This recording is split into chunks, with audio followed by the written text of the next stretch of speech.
pay a toll to get by? Are you going somewhere? You're gonna get a crick looking up at me like that.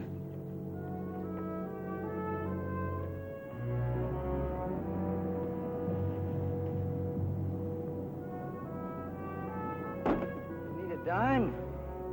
What for? Well, that two-fisted boy of yours.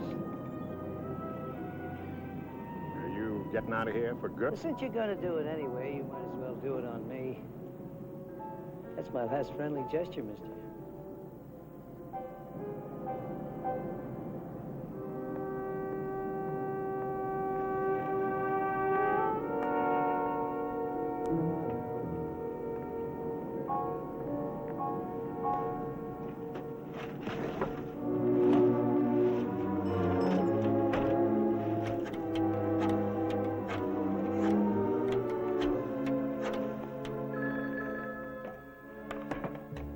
Clarion. Elliot, Now, look, Dad, I really can't talk to you now. I'm up to my ears in tomorrow's edition. will you stop being so officious and listen? It's Chandler. He just left the boarding house, toting a couple of suitcases. Well, there's a warrant out for him. Police should have picked him up by now. Do you want me to try to stall him and find out where he's going? No, you stay out of it. You can't arrest someone who ain't around. I'm sure Stephen took care of this thing. I'm gonna hang up, Dad. I'm going over to the courthouse. You stay away from Chandler.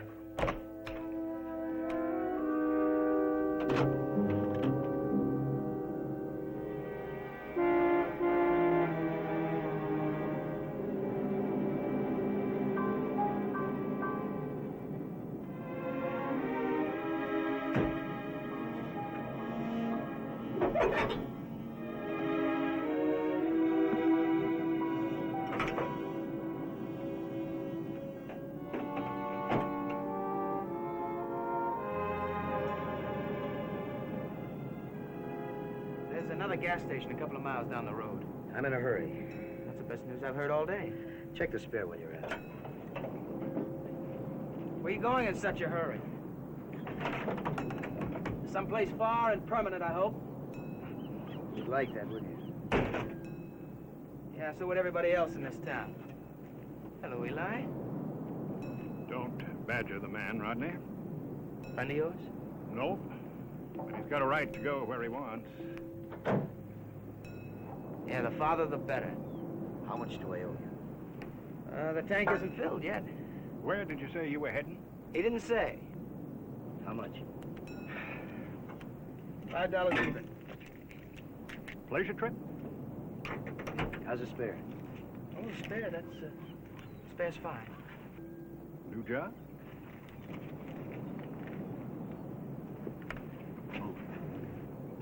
Or back to the farm? This is the second time you got in my way, Pop. Once as an accident, twice as trouble. Wait, Mr. Carson's just asking you a friendly question. Yeah, maybe I don't want to answer 'em. Why not? Because I don't have to. You two clowns want to play cop. Find someone else with spare time. Excuse me. I need a gas. I bought some. End of conversation.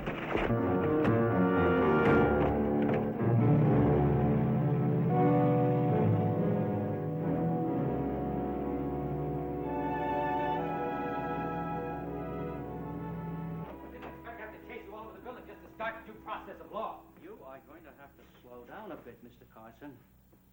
What exactly do you want us to do now? There was a warrant issued for the arrest of a man named Chandler, Jack Chandler. I don't issue warrants, you know that. But you served them. When I'm ordered to, yes. Well, obviously this one wasn't served because Chandler's ready to leave town. At least that's what it looks like. Now, why wasn't it served?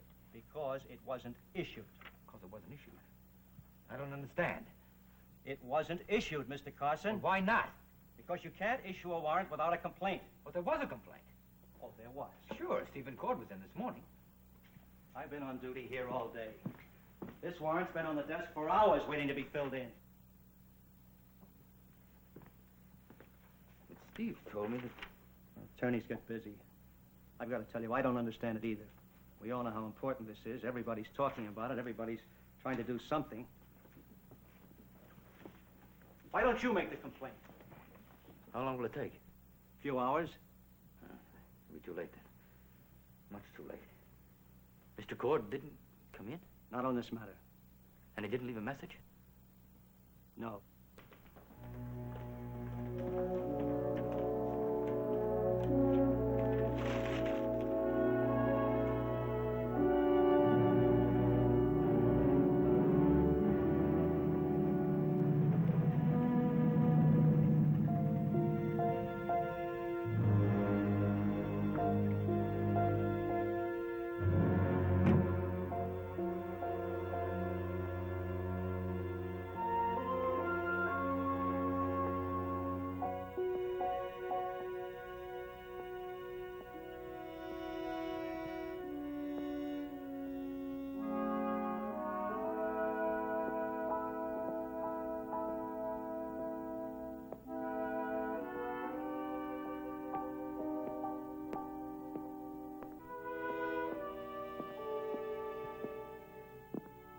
Yeah, it's pretty good timing.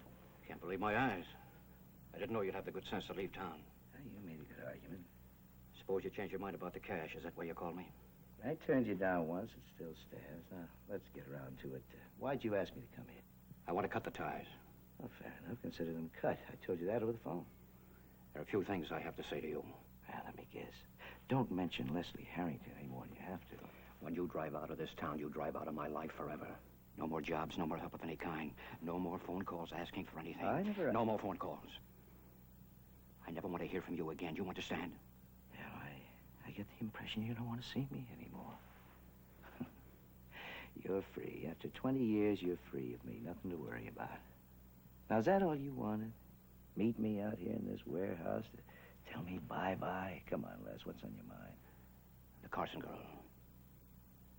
What about her?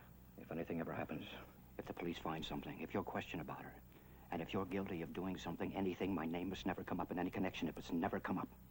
You know, I got a half a mind to walk out here and let you worry yourself to death. If you ever mention my name, What'll you do? tell the plain, simple truth. Oh? That I had no knowledge of what you were up to, that I had no knowledge of Rachel Wells, that I had no knowledge of your involvement with the Carson girl. What involvement? Les, your secretary saw me come into your office a couple of times. She closed the door behind her and left us alone. Now, Les, I wonder what we talked about. We talked about Elliot Carson looking into your background. We talked about ending your employment. Try and follow me.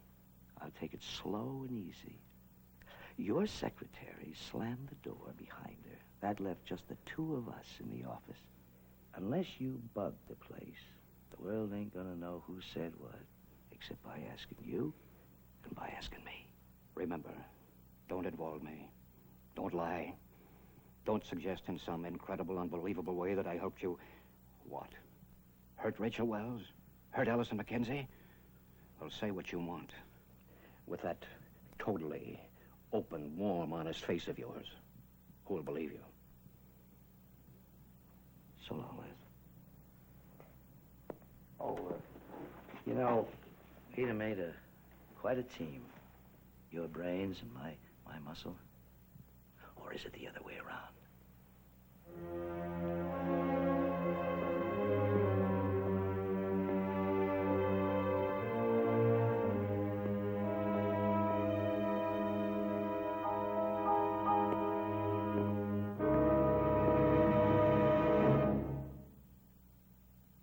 Preview from the continuing story of Peyton Place. He loves me. That's exactly why he won't believe me. He's never let himself feel sure of me.